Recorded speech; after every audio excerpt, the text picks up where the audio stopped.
दर्शकबिन कान्छीले भने सागर जङ्गलमै नै हराएका छन् भन्ने कुरा सपनामा देखेपछि अब भने कान्छी आफ्नो दाइलाई अनि देवरलाई भने लगेर जङ्गलतिर सागरलाई खोज्न जान्छन्। दर्शकबिन सागर त जङ्गलमै छन्। अब सागर र कान्छीको मिलन हुन बाँकी छ। दर्शकबिन कान्छीले सागरलाई भने अब भेटाउने छिन्। दर्शकबिन हजुरहरू के चाहनुहुन्छ? अब सागरले भने हराएको धेरै भयो, अब भने कान्छीले भेटाउनु पर्छ भन्न चाहनुहुन्छ भने भिडियोलाई एक लाइक र च्यानललाई सब्सक्राइब अवश्य गर्नुहोला। दर्शकबिन यता भने कान्छी रुँदै सुतेकी थिइन् र दर्शकबिन अन्तिममा भने उनले सपना देख्छिन् कान्छी र सागर जङ्गलमा दाउरा खोज्न गएको बेला। त्यतिकैमा भने सागरले लुकामारी खेल्नुपर्छ भनेपछि कान्छीले हुँदैन भन्ने थिइन्, तर दर्शकबिन सागरले मानेनन्, खेलिहाले।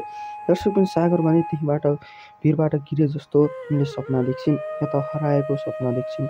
दर्शकबिन अब भने सागर जङ्गलमै छन् भन्ने कुरा कान्छीलाई थाहा भइसकेपछि अब या त प्रहरीको सहायताबाट जान्छन् कान्छी जङ्गलमा, नत्र आफै जान्छन्। दर्शकबिन अब आउने भागमा भने सागरलाई र कान्छीलाई मिलेको देख्न पाइनेछ र दर्शकबिन सागरले भने अब पहिलाकै भेषमा आउनुपर्छ, त्यो जुङ्गा खराएर भने उनी पहिलाको जस्तो देखिनुपर्छ।